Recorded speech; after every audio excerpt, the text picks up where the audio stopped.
The room went quiet when I said no. Not stunned quiet. Not confused quiet. The kind that sharpens. The kind that looks for a throat. My mother's smile didn't fall. It hardened. My father leaned back like a judge who'd already decided the sentence. My sister's eyes filled with something practiced.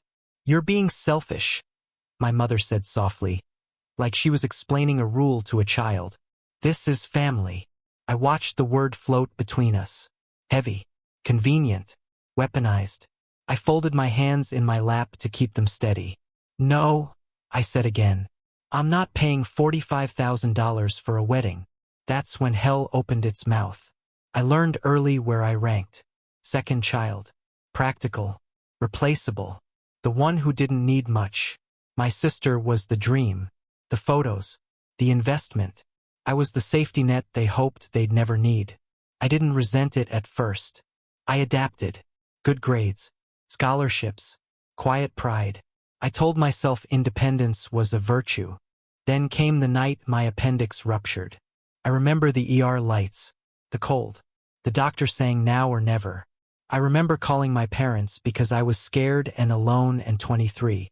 They asked how much. 22,000. Insurance gap. Emergency surgery. No time to shop around. My father exhaled like I'd asked for a favor instead of survival.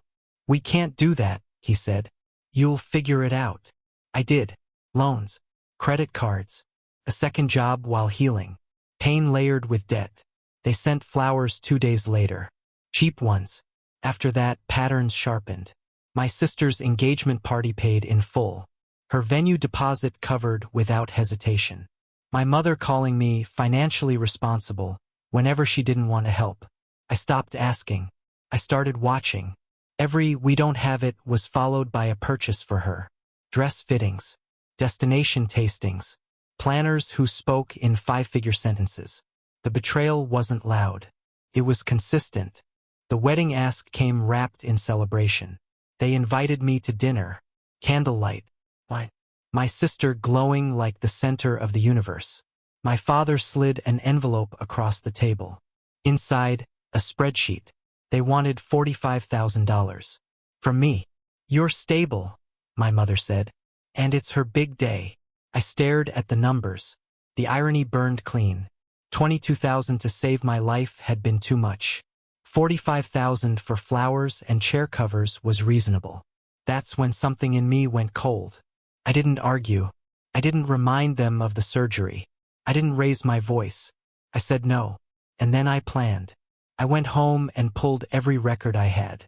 Bank statements, medical bills, messages, emails where they discussed money like affection was a transaction. I met with a financial advisor, then a lawyer. Turns out, when parents borrow under your name temporarily and never pay it back, that matters. Turns out, emotional favoritism paired with financial manipulation leaves fingerprints. I didn't confront them. I let them keep talking.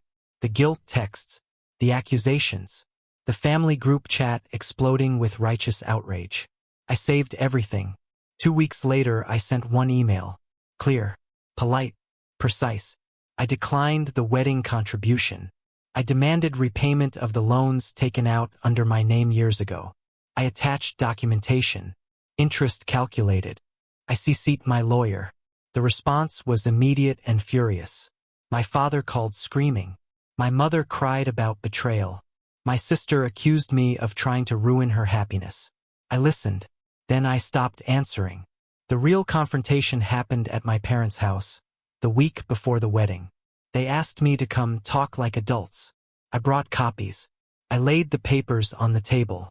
The loans, the signatures, the dates, the credit impact. My father went pale.